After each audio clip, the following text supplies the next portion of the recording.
Hello everyone, it's Lindsay Dunn here for one of my stories, movie reviews with my cat. Here's my cat, Pico. Hello, Pico. So this evening I'm doing a quick review of The Taste of Things. Finally had a chance to see it tonight. It is one of the international feature films nominated for the Oscars this year, or what they're calling international films.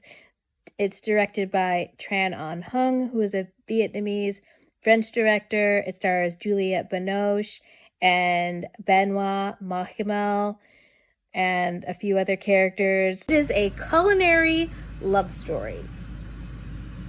So what is delightful about this movie is it's almost a pastoral with cooking. They used to have these, what you call pastoral, where it's sheep, shepherds, just a slice of life, common folk doing things. Now, I don't think these people are commoners. They must be pretty wealthy to be able to do all of this cooking and fancy eating. But Juliette Binoche plays Eugenie, who is the cook of Dodon, played by Benoit, and he's a foodie, but he's also a really good cook. And the first half an hour, 40 minutes, was just watching these four people cook together. And I thought maybe that was going to be the whole movie. And that honestly would have been fine with me, because it was very soothing, peaceful, yummy, and savory, and just calm watching them cook together. They are joined by Violette, who must be the assistant, and then Pauline, who is Violette's niece. They are both young girls, and it looks like Pauline has this natural affinity for cooking, a gift, and both Dodon and Eugenie recognize this in her immediately. So, as lovely as it would be for us to just watch them cook, there is a plot. And the plot is that Dodon is in love with Eugenie, and they have grown to love each other, but she is resistant to his advances of becoming anything more than workmates and lovers. But he is totally in love with her and wants to marry her, so he decides to seduce her with his cooking. And what's interesting about this movie, well, there's many interesting things, but one of the interesting things is it's this very sensual movie, but there isn't one sex scene in the movie. I mean, yes, there's a couple shots where he comes into her bedroom and you can tell they're going to have sex, but they choose not to show it. It's behind closed doors. So it's very what we would we have a term in the book world where we say it's cozy. Things are happening behind closed doors, or it's gentle.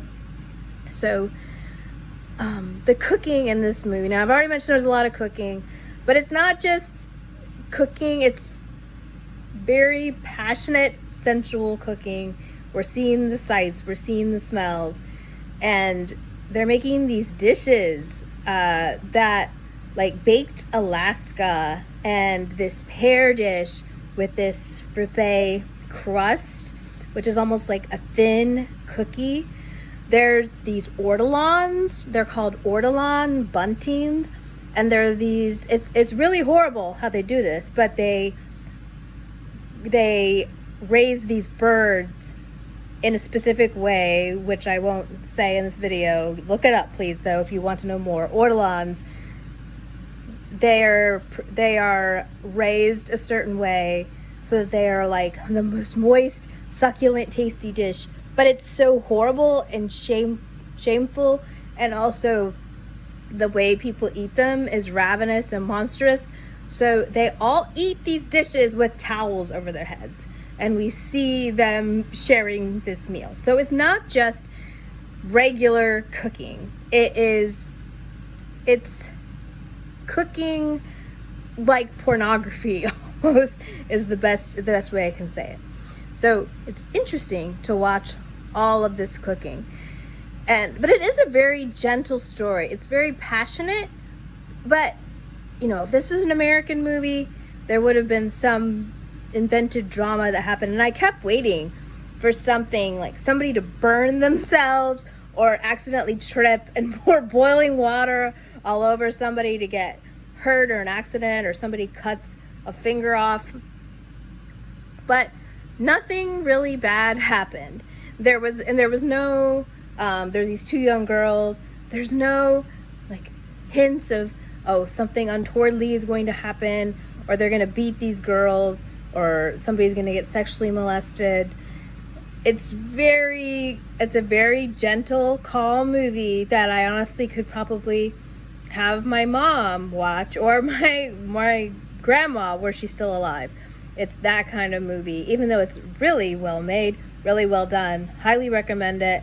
And I'd love to see more movies like this. It reminded me a lot of Portrait of a Lady on Fire, because that movie's in some ways, yes, that's a passionate love story, and we don't have all of the sex on the screen, but there's this element of we're living and working together. There were many scenes in that were almost pastorals, where these girls were just tending the house together. So it was very much like that. And I felt like I was snooping in someone's private day. I really enjoyed this movie. I'd love to see more movies like this. I thought the acting was wonderful. And it's just a tender, gentle, cozy story with a lot of delicious, yummy cooking. So if that sounds interesting to you, run to the theater.